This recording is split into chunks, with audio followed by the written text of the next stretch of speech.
Dear student, कल के live lecture में मैंने आपको प्रेशर मेजरिंग डिवाइसेस बताई थी कि क्या क्या होती हैं, और उसमें हमने पीजियोमीटर ट्यूब को एक्सप्लेन किया था और सिंपल मैनोमीटर स्टार्ट किया था। What is simple manometer and what is differential manometer.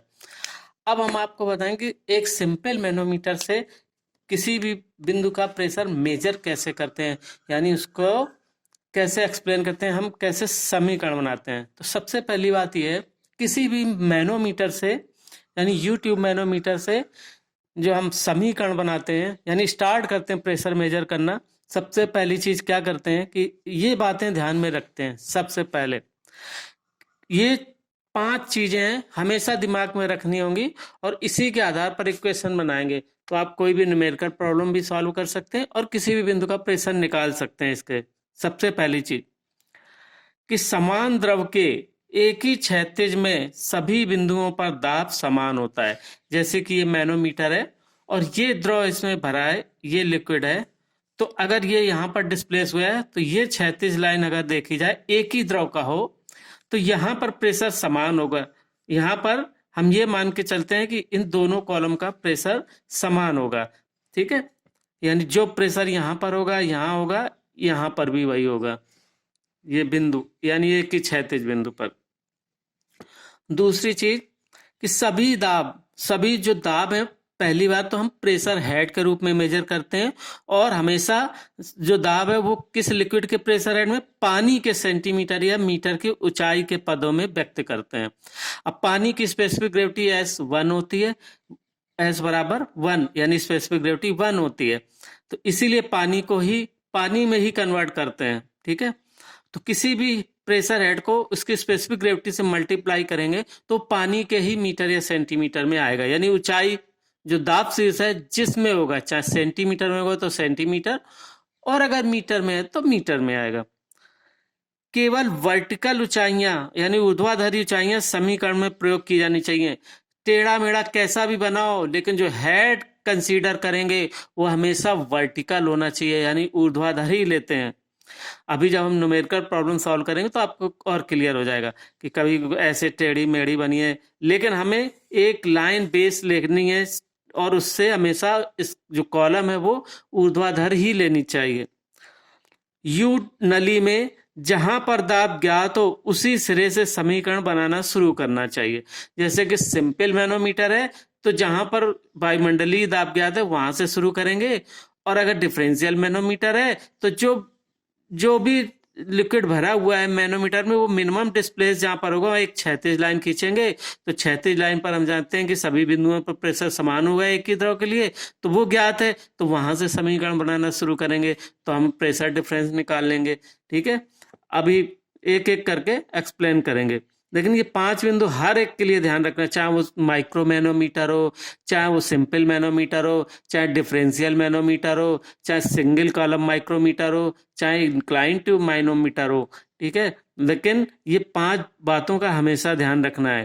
ठीक है, 5वीं है यदि ज्ञात बिंदु, अब जिस बिंदु पर हम ज्ञात कर रहे हैं वो हमारे जो भी हमें बिंदु ज्ञात है नीचे के बिंदु पर दाब ज्ञात करना है, कि जैसे मान लो हमें सी बिंदु है और यहां से इस बिंदु पर अब ज्ञात करना है, तो जो कॉलम आएगा संबंधित कॉलम वो पॉजिटिव लिया जाएगा। और अगर जैसे ये बी पॉइंट है यहां पर हमें ज्ञात है और हमें ये पे ज्ञात करना है, तो ये जो कॉलम आएगा जिस भी द्रव का वो नेगेटिव लिया जाएगा। यानी यदि ज्ञात बिंदु से नीचे के बिंदु पर दाब ज्ञात करना हो तो उससे संबंधित द्रव यानी लिक्विड कॉलम की ऊंचाई को पॉजिटिव लिखना चाहिए, और यदि ज्ञात बिंदु से ऊपर के बिंदु पर दाब ज्ञात करना हो तो उससे संबंधित द्रव की ऊंचाई नेगेटिव लिखना चाहिए।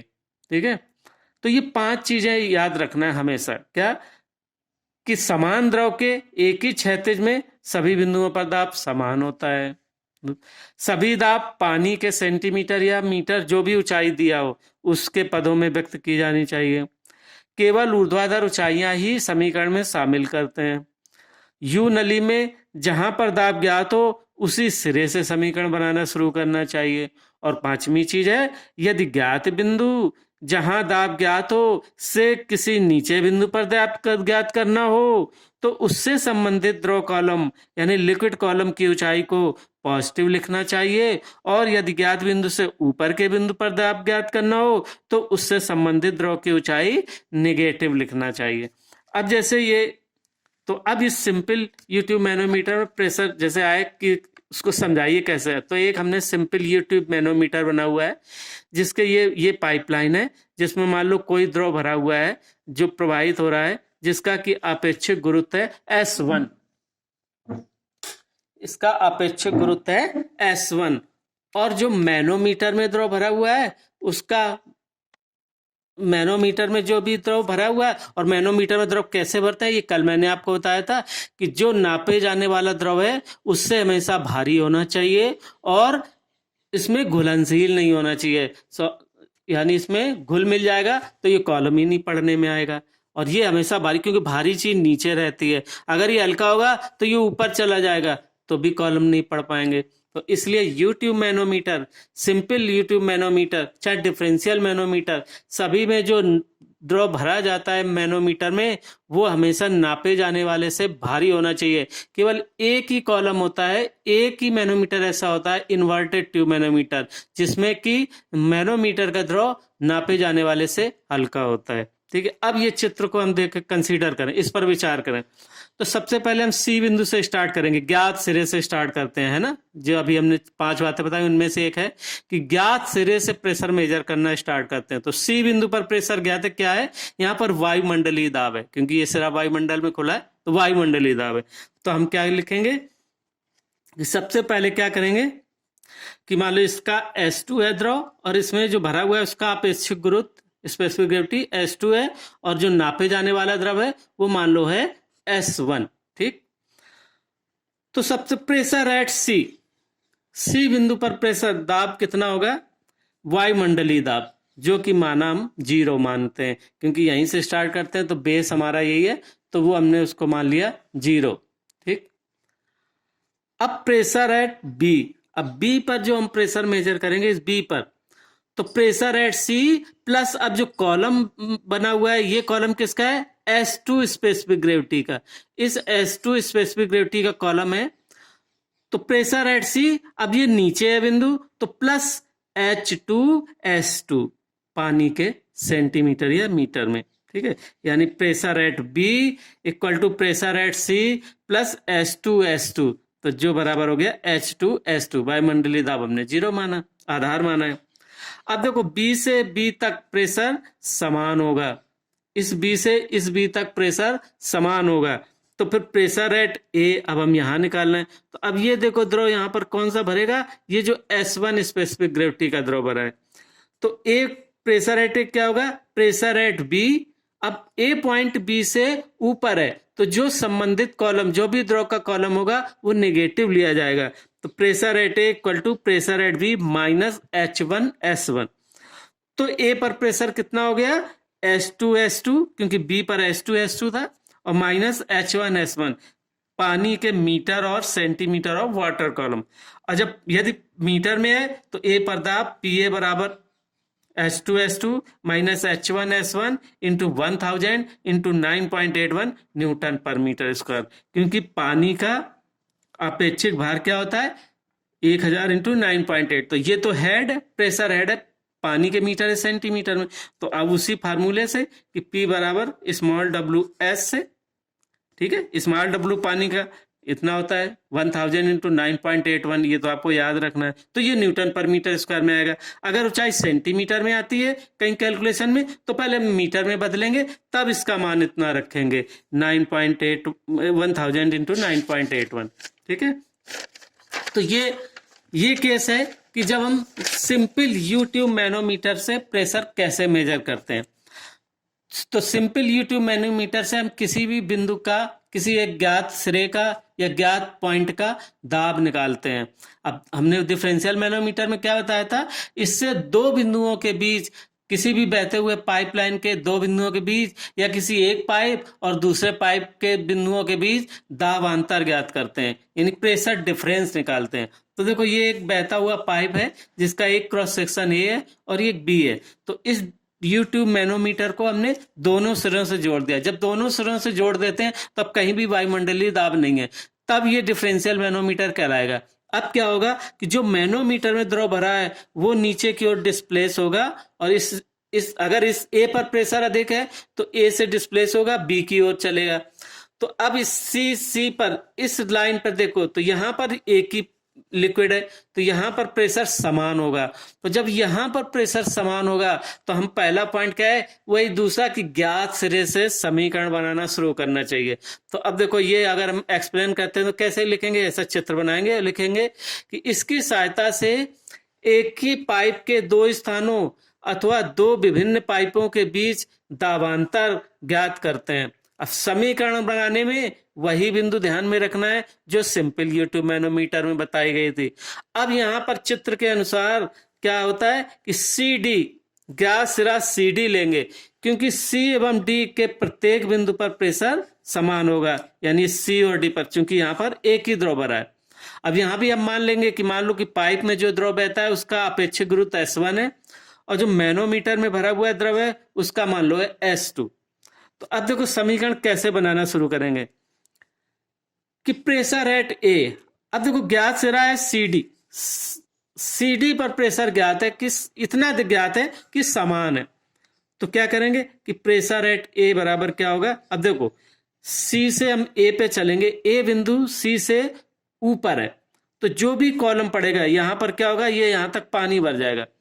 तो ये कॉलम जो पानी या S1 स्पेसिफिक ग्रेविटी का कॉलम भरेगा, तो pressure at A equal to pressure at C minus H1 S1, क्योंकि ए बिंदु सी से ऊपर है, यानी जिस बिंदु का प्रेशर मेजर करने जा रहे हैं अगर वो ज्ञात बिंदु से ऊपर है तो संबंधित कॉलम नेगेटिव लिया जाएगा, और अगर वो ज्ञात बिंदु से नीचे है तो संबंधित कॉलम पॉजिटिव लिया जाएगा। तो यहां पर ये ऊपर है, तो क्या होगा, pressure at C minus H1 S1। अब प्रेशर एट बी, इसी प्रकार से बी पे प्रेशर मेजर करना है, तो देखो बी पॉइंट भी क्या है, इस CD से ऊपर है। अब यहाँ पर दो कॉलम पड़ रहे हैं, इतना कॉलम तो होगा जो ये डिस्प्लेस होकर जाएगा S2 स्पेसिफिक ग्रेविटी का, और बाकी में यहां तक ये सब पानी भर जाएगा, जो भी भर जाएगा S1 स्पेसिफिक ग्रेविटी का। तो ये मान लो यहां से H2 है और इन दोनों का डिफरेंस मान लो H है। तो pressure at B equal to क्या होगा, प्रेशर एट डी और सी पे तो समान है, तो pressure at D minus HS2, क्योंकि इतना S2 स्पेसिफिक ग्रेविटी का कॉलम है, और माइनस H2S1, क्योंकि यहां पर S1 स्पेसिफिक ग्रेविटी का द्रव भरा है, तो ये कॉलम H2 गहराई तक S1 स्पेसिफिक ग्रेविटी का है। तो यानी pressure at B equal to D pressure at D minus HS2 minus H2S1। अब दोनों का हमें क्या, इससे हमें क्या निकालते हैं, हम निकालते हैं इससे प्रेशर डिफरेंस। ठीक है, किसी बिंदु का प्रेशर नहीं निकालते, क्या निकालते हैं, प्रेशर डिफरेंस। तो HA minus HB pressure difference. अब देखो क्या होगा, HA था pressure at C minus H1 S1 minus, अब ये पूरा जो B पे निकाला था हमने, ये B पे क्या हो जाएगा, pressure at D minus HS2 minus H2S1। ठीक, अब इसको हम क्या करेंगे, जब बाहर निकालेंगे तो C और D पे समान है तो ये कट जाएगा, क्या बचेगा, minus H1 S1 plus HS2 plus H2S1। तो हमने HS2 यहां ले लिया, माइनस कॉमन लेके S1 कॉमन ले लिया, H1 माइनस S2, और H1 माइनस H2 बराबर किसके होगा, H, H1 माइनस S2 बराबर H के। तो ये क्या हो जाएगा, HS2 माइनस HS1, यानी HS2 माइनस S1 पानी के मीटर में। अब अगर ये पानी के मीटर में है तो हम प्रेशर क्या हो जाएगा, PA माइनस PB क्या हो जाएगा कि HS2 माइनस S1 इंटू, अगर पानी के मीटर में है तो 1000 इंटू 9.81 न्यूटन पर मीटर स्क्वायर।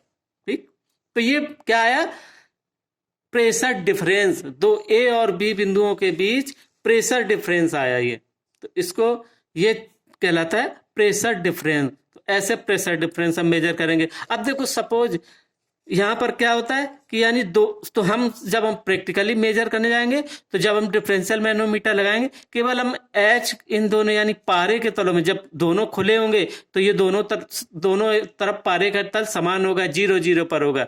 और जब हम लगाएंगे तो जिसका प्रेशर अगर एक अधिक होगा तो इस तरह डिस्प्लेस होगा, बी पर अधिक होगा तो इस डायरेक्शन में डिस्प्लेस होगा। तो ये एच मेजर करके डायरेक्ट केवल एच मेजर कर लें। और ये तो हमें पता है इसमें क्या भरा, मान लो इसमें हमने पारा भरा तो S2 होगा 13.6 और ये पानी प्रवाहित हो रहा है यानी वाटर का मेजर करने जा रहे हैं तो वाटर का S होता है 1, तो सीधे सीधे आ जाएगा ये जितने मीटर या सेंटीमीटर होगा उतने इंटू 13.6 -1, और सेंटीमीटर में तो मीटर बदल के और 1000 इंटू 9.81 करेंगे तो pressure difference PA minus PV निकाल लेंगे। ठीक, अब देखो तीसरा मैनोमीटर आता है इन्वर्टेड ट्यूब मैनोमीटर। देखो इन्वर्टेड ट्यूब माने उल्टा यू ट्यूब। तो इसकी जरूरत कहाँ पड़ती है, जैसे अंडरग्राउंड पाइपलाइन है और वहां पर हमें किन्हीं दो बिंदुओं के बीच प्रेशर डिफरेंस मेजर करना है कि हमारा इस पॉइंट से उस पॉइंट तक फ्लो होकर अगर कोई द्रव जा रहा है तो कितना दाब में अंतर है। क्योंकि जब हम पाइप फ्लो अभी आगे चैप्टर पढ़ेंगे, पाइप में बेसिकली क्या एनर्जी होती है, प्रेशर एनर्जी होती है, और वही प्रेशर ड्रॉप धीरे धीरे होता है। तो हमें उसी हिसाब से आगे एक्सटर्नल फोर्स देना पड़ता है प्रेशर बढ़ाने के लिए। जैसे मान लो वाटर सप्लाई एक जगह से दूसरी जगह पानी भेजना है तो आगे जाते जाते धीरे धीरे प्रेशर कम होता है। कहते नहीं हो कि हमारे घर में तो प्रेशर बहुत कम आ रहा है क्योंकि वहां टंकी दूर है, वहां से आते आते बहुत जगह प्रेशर डाउन हो जाता है। तो हमें लास्ट तक पहुंचाना है तो हमें कितनी उसमें एनर्जी देनी पड़ेगी, यानी पंप के द्वारा कितना उसको और प्रेशर हेड बढ़ाना पड़ेगा। तो भी बात आती है हेड बढ़ाने की, यानी हेड मतलब क्या है कि जब प्रेशर को हेड के रूप में मेजर करते हैं तो दैट इज प्रेशर हेड।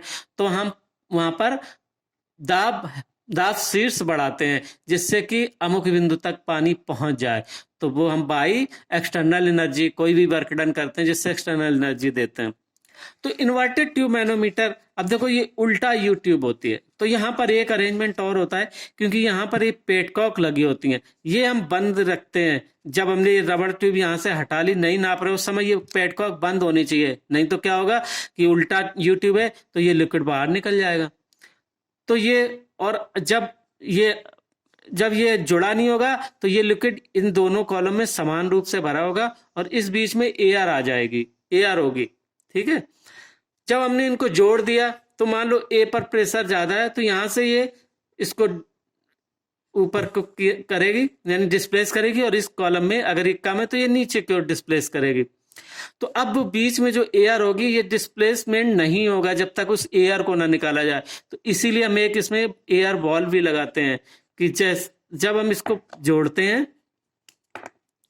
जब भी हम इसको जोड़ते हैं तो पहले एयर वॉल्व जैसे इनमें जोड़ दिया, अब एयर वॉल्व खोल के एयर निकाल दी, तब हमने इन पेटकॉक को खोला तो यहां से द्रव इसमें भरना शुरू होगा। ठीक है, यहां से भी भरना शुरू होगा। तो अब उसी हिसाब से यही एक ऐसा मैनोमीटर है, यानी इन्वर्टेड ट्यूब मैनोमीटर एक ऐसा मैनोमीटर है जिसमें कि जो द्रव होता भरा जाता है, इसमें देखो एक शर्त तो सब में होना चाहिए कि घुलनशील नहीं होना चाहिए। जो भी मैनोमीटर का द्रव है वो जो नापे जाने वाले द्रव में घुलनशील नहीं होना चाहिए। लेकिन इस केस में एक है कि जो मैनोमीटर का द्रव है वो नापे जाने वाले से हल्का होना चाहिए। क्यों हल्का होना चाहिए? अगर ये भारी हुआ तो जैसे हम इनमें जोड़ेंगे तो ये तो द्रव इसी में निकल के नीचे बैठने शुरू हो जाएगा। भारी चीज तो नीचे आती है ना, तो यहाँ पर बैठ जाएगा तो मैनोमीटर तो खाली हो जाएगा। तो हम क्या मेजर करेंगे? तो हम हेड मेजर नहीं कर सकते, है ना। तो इसीलिए इन्वर्टेड ट्यूब मैनोमीटर में जो द्रव भरा जाता है वो नापे जाने वाले द्रव से हमेशा हल्का होता है, यानी स्पेसिफिक ग्रेविटी इसकी इससे कम होगी। तो देखो अब मान लो इसको हमने एक ये अरेंजमेंट, अब इसमें इक्वेशन कैसे बनाते हैं कि माना पाइप में बहते हुए सब मान लेंगे कि द्रव का अपेक्षित गुरुत्व S1 है। इसमें जो पाइप में द्रव बह रहा है उसमें अपेक्षित गुरुत्व मान लो S1। मैनोमीटर में जो द्रव भरा है उसका अपेक्षित गुरुत्व मान लो S2। तो प्रेशर एट A, अब देखो A पर प्रेशर निकालना है तो A बिंदु, यहां पर हमने एक क्षैतिज लाइन खींची, जो मिनिमम डिस्प्लेसमेंट है वहां पर, क्योंकि यहां पर इस लाइन पर अभी एक ही द्रव है तो यहां पर प्रेशर समान होगा। अब ये नहीं पता होगा कितना होगा, लेकिन हमें तो डिफरेंस निकालना। ये तो पता है कि यहाँ पर यहाँ से यहाँ तक प्रेशर समान होगा, तो यहीं से समीकरण शुरू करते हैं बनाना। तो HA pressure at A head के रूप में क्या होगा कि प्रेशर एट सी, अब ए बिंदु नीचे है तो जो यहाँ कॉलम पड़ेगा, इसमें कॉलम क्या पड़ेगा, जो इसमें द्रव भरा हुआ है यानी S1 स्पेसिफिक ग्रेविटी का द्रव भरा है।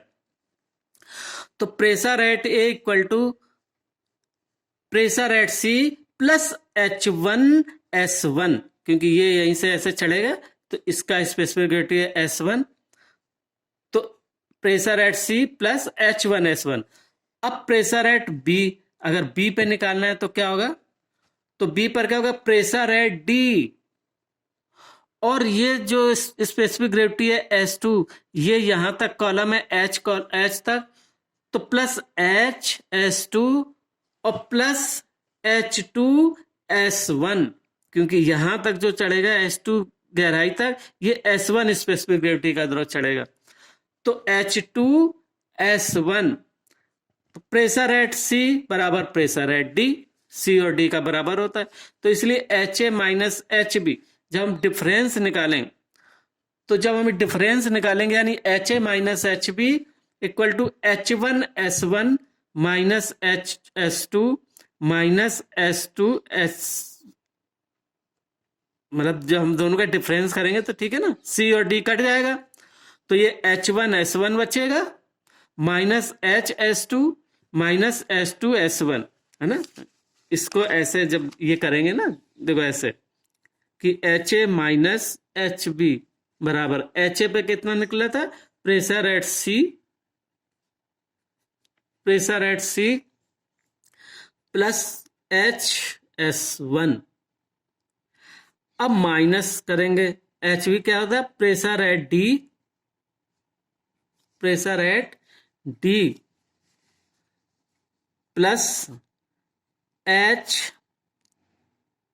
HS2 प्लस S2S1, है ना। तो ये जब हम ऐसे घटाएंगे तो C माइनस डी होगा, तो C और D कैंसिल हो जाएंगे, तो ये क्या निकल के आ जाएगा, ये वैल्यू निकल के आ जाएगी, HA माइनस HB बराबर H1S1 minus HS2 minus S2S1, तो ये बराबर हो गया S1 H1 minus H2 minus HS2। अब H1 माइनस H2 बराबर H, तो ये हो गया S1H माइनस HS2, तो HA माइनस HB बराबर H S1 माइनस S2। अब देखो S1 जो है वो ये भारी है और S2 हल्का है, तो जो अंदर आता हमेशा भारी से हल्का घटेगा।